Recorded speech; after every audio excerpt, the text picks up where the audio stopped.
Prior to getting support from Mind was very terrible, to be honest with you. I mean, I was trying to self-medicate for so many years, which just exacerbated my mental health conditions to the point where I was being diagnosed with so many different conditions like insomnia, paranoia, psychosis, and it also led me to becoming addicted to substances as well. I mean, I was addicted to many substances for so many years, like heroin, crack cocaine, alcohol. I mean, it was a whole shebang, to be honest with you. I mean, anything that could take me out of reality, I was into. Nothing would have changed until I gave them up for me. But then once you're addicted, it's so hard to give that up as well. So I was in a really, really difficult situation. People ask me quite frequently which came first for me, whether it was the substance abuse or was it my mental health conditions. And for me, I know what came first, and it was the mental health conditions which came first. And I never sought help at that initial stage. I was in some form of denial. I could not accept it that I had mental health conditions.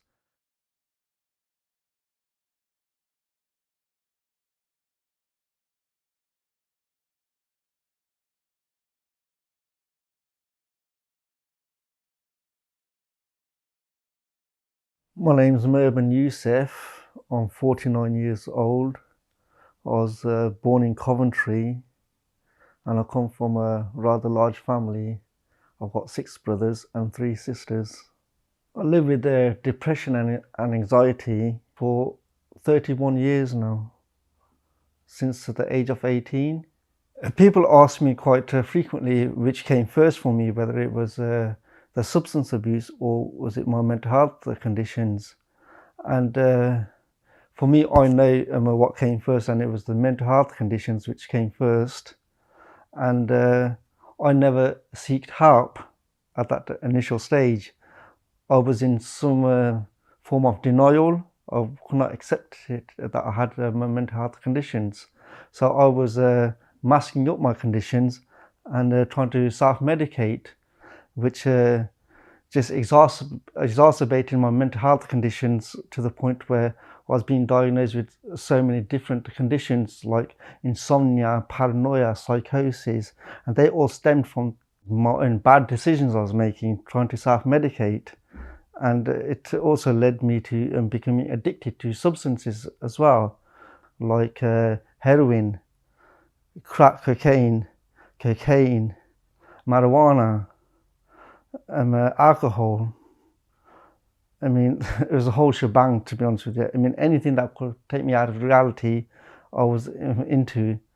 And they just exacerbated my mental health conditions, and nothing would have changed until I gave them up for me. But then once you're addicted, it's so hard to give that up as well. So I was in a really, really difficult situation. They just made my life not worth living. That's how I felt. It got to the point where they made me feel suicidal as well. It was a living nightmare, to say the least. This all led me to having stays in hospital. I was sectioned so many times under the Mental Health Act in the Calden Centre, and also whilst I was living in London, I was sectioned in the West Middlesex Hospital down there quite a lot of times.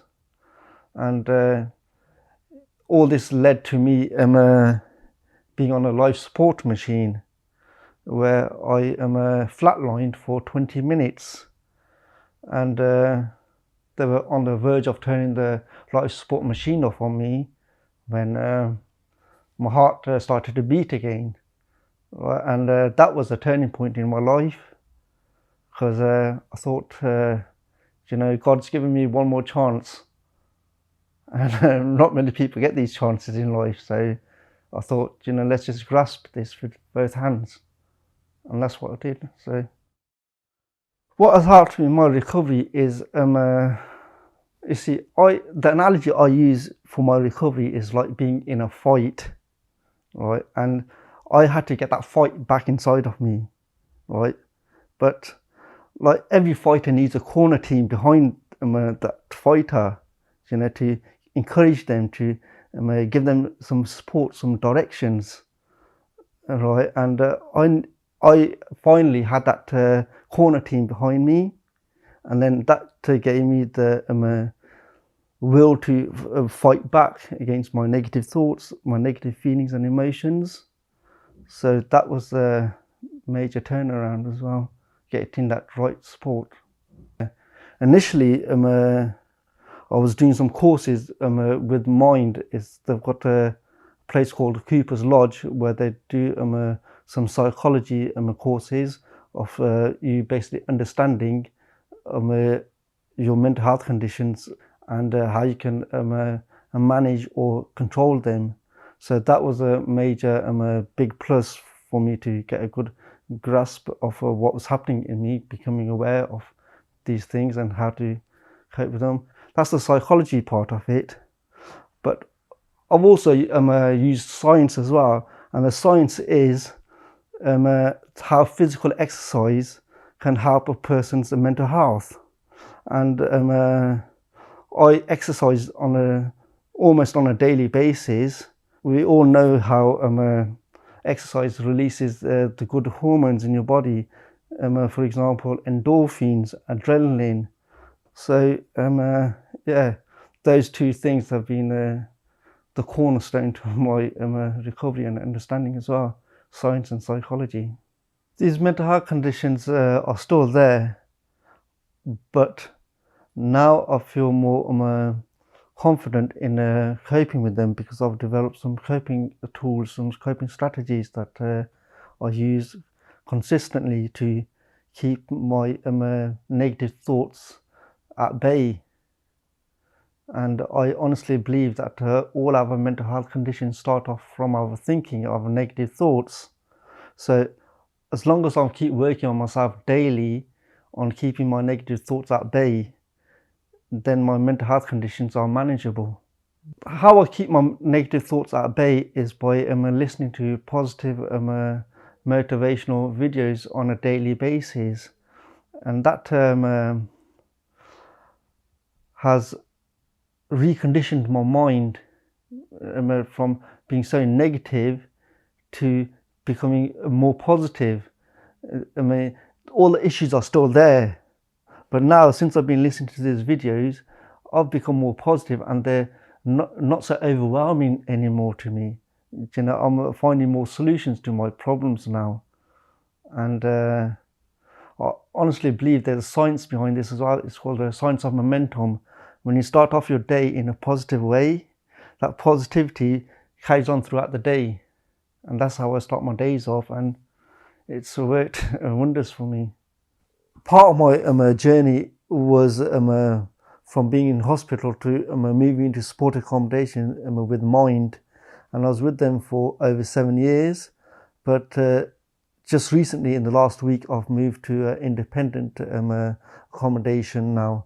So I'm no longer in supported accommodation, which again is a major positive step for me. What has helped me in my journey from attempts at suicide to now living a happy life is basically just instill the 3 P's in your life, which are patience. You got to be patient with yourself. Number 1, right? You must remain. You must persevere, right? Just don't give up your struggles, whichever mental health condition you may be suffering from.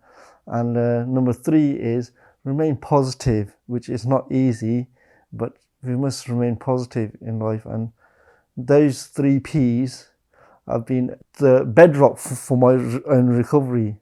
I've always remembered them at the back of my head, to get me from where I was to how I am now. Success for me is getting my life back. every day is a success for me now, because for 30 plus years I did not envisage myself being able to live on my own terms again. You know, when you're walking around with that black cloud over you, it's like being in a tunnel with no light, right? And it's a very, very dark, miserable place to be in. But now, you know, like I can see the light, right? And that's made a huge difference to me. So success for me is not no financial gains or anything materialistic things. It's getting my mind back, you know, getting mastering my emotions again, and being in control of my mind. That's major success for me. The progress I've made has given me the confidence now to pursue, to take my life to a next level. And that next level for me is trying to help others who are still in that dark predicament that I was in. And now I've started a job in probation as a volunteer for the young offenders, right? So my hope is to prevent others taking the same path that I did, by being that positive deterrent for them, right? And through my lived experience, you know, I can tell them if they're going astray that, you know, this street that you're on will end up taking you to bad consequences. So that's my goal now. My advice to anybody who needs mental health support is just get the support. You know, don't try to do it on your own, and don't make the decisions that I did. Go through your GP and get the right mental health support, whether it be a community mental health team, whether it be a Mind or any other mental health supports that there are out there. But the bottom line is, you know, there's help out there and you need to get help.